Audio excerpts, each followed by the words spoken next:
Donnie and Dolly. The team is supported by ableauctions.ca. Closing your business? We can help. It is Wednesday, and all of today's guests are brought to you by the Vancouver Canadians. Hear that, Ryan? Canadians. The Seas return home next Tuesday for a series against Hillsborough, the Hops. The homestand includes a fireworks night, Friday nooner, and White Spot Family Fun Sunday, where kids get to run the bases after the game. Check out the full schedule and get your tickets at canadiansbaseball.com or call 604-872-5232. Guys, do you mind if we show these pictures from Langford on Monday? Sure. Lions, Stampeders. Stampeders defeating the Lions. First CFL preseason game. Well, first CFL preseason game for both teams. First CFL preseason game, period. All I saw on Twitter were shots of fans with Farhan Lalji. It was like Elvis was there. He came alive and he attended a CFL preseason game. Count me surprised. Farhan joins us now. Farhan Lalji, TSN. How many autographs how many people did you talk to? You were the biggest deal over there. Yeah. Well, Nathan Rourke didn't play much, so I had to do my part, right? I mean, the big names got to come out in the big games, right? Donnie, you know what it's like.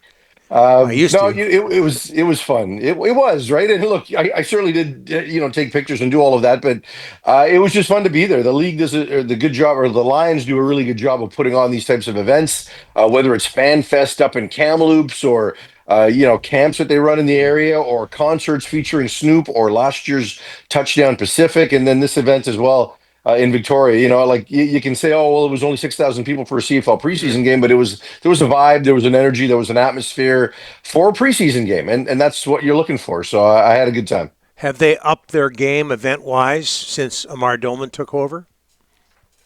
Well, there were no events before, right? Yeah, I mean, with David Braley, God rest his soul, and he did a lot of good things for the CFL, but that type of activity was just not how he was necessarily wired, right? So Amar Doman taking over the team, he's fully committed to doing things differently, doing things in a modern way, or even, a cutting edge looking forward way, right? So they're committed. When they do these things, they don't half-ass them. And they learned from last year, which was a much bigger scale event.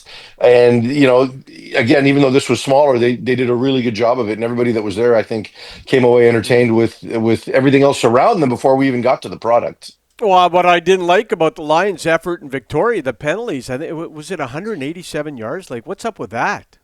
Yeah, no, it wasn't good, right? From pass interference penalties to no yards to, to the extra stuff after the whistle. Now, a lot of it wasn't players that we expect to see play when the season opens. All that said, it doesn't really matter. I think that if you're Buck Pierce and you're in there day one, you start a culture and you make an example. Like, I don't think you necessarily need to grandstand and make a sacrificial lamb out of a player and cut him if you knew he was on the bubble anyway, because I think people see through that. But I think that you need to address it in a meaningful way and set the culture that this is not how we're going to play this season, because they got into some of those issues last year. And the really good teams, A, don't do it, B, can overcome it. And, the Lions weren't either one of those last year. Don't know how much of the Rick Tocket interview you caught on Donnie and Dolly yesterday, but one of the biggest takeaways, we flat out asked him, did you quit on the Canucks? He said, no, I'm not a quitter.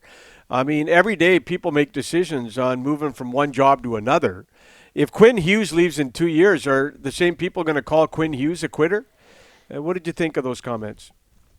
I agreed with him. I wouldn't call Rick Tocket a quitter at all. And just if you think that you've got a better situation elsewhere, and you think you've got a better chance to win elsewhere because the situation is better for you, that doesn't mean you quit on your last situation, right? I mean, he gave the team 2.5 years. He fulfilled the terms of his contract. And ultimately, whether you're a hockey free agent or whether you're a hockey coach and you get that opportunity, sometimes in Rick's case, and coaches turn over, right? So, very few guys stick with a team now for more than 4 or 5 years as a coach. But when you get the opportunity to do that, and Rick's in a rare position that he can make that move without having been fired. You know what I mean? Like, usually you get fired and then you got to figure out where you're going to land after that. And it might mean a year away from the game and things like that. Rick didn't have to do that. And I just think that he's never going to admit it, but for me, I just feel that his decision to leave is kind of an indictment on the franchise. It's not an indictment on Rick Tocket. If he questions the organization's, commitment in certain areas and just kind of where they're at roster wise, and along with personal reasons for why he wanted to go back east. I think that's valid. I thought he did good things with his team while he was here. Farhan, I can't remember if we talked about this last week, but I want to bring it up. And you and I texted about this. You asked Adam Foote during his introductory press conference a tough question regarding his son's involvement in the London Hockey Canada trial, and you received online a lot of criticism for that. How do you react to that? Well, look, I think from people I respect in the industry, yourself and many others, the feedback was entirely different, right? I think our market would have looked incredibly bad, at least the media market, if nobody asked that question. And it's a valid question because, this is an organization that maybe not as much lately, but in recent years has prided itself on its community involvement. Right. And how much the brand means in the community. And if that's the case, everything you choose to be associated with should matter. The trial is going on as we speak. It's a massive story. And, the truth of it is that Adam Foote expected the question. Yeah. The Canucks media staff expected the question. And I thought Patrick Allvin did a really poor job of answering his version because I asked each of them one question. He came across unprepared, which I know he wasn't. I think Craig McEwen did prep these guys for what was coming. And I thought Adam Foote did a really good job answering it. And when it was over, I went and talked to Adam Foote off camera and I said, hey, are we good? We understand. You understand I had to ask the question. He's like, absolutely. In fact, I expected more. Right. And he shook my hand. We had a couple of laughs on another topic because this one isn't certainly worth laughing about. But, you can take this a lot of ways because if you are the organization, do you want to be associated with that trial? And I understand Patrick Allvin saying it's not the coach that's up for trial. It's Cal. But nonetheless, right. This is a father, right? Like who's paying the legal bills, all of those things. So I don't criticize Adam Foote for his son's actions, but I think it was a fair question and something I think a lot of people were thinking. And like I said, or like I've said before, one of the worst places to be in this world is Canuck Twitter. Like Canuck Twitter and Oiler Twitter are two ugly, toxic places. So you can't take too much or put too much into it. And in fairness, also, I had some fans, or not fans, but just followers that just asked the question, why did you ask it? And I responded. But the people that got all critical, I use block and mute a lot. I hear you. I was doing that last night. I tweeted out, and I was disappointed in TSN last night. They led with basketball over hockey. You're wrong. You commented on it. You're wrong, Donnie. Well, go ahead. Tell me why I'm wrong. Because Shea Gilgeous-Alexander is going to be the MVP.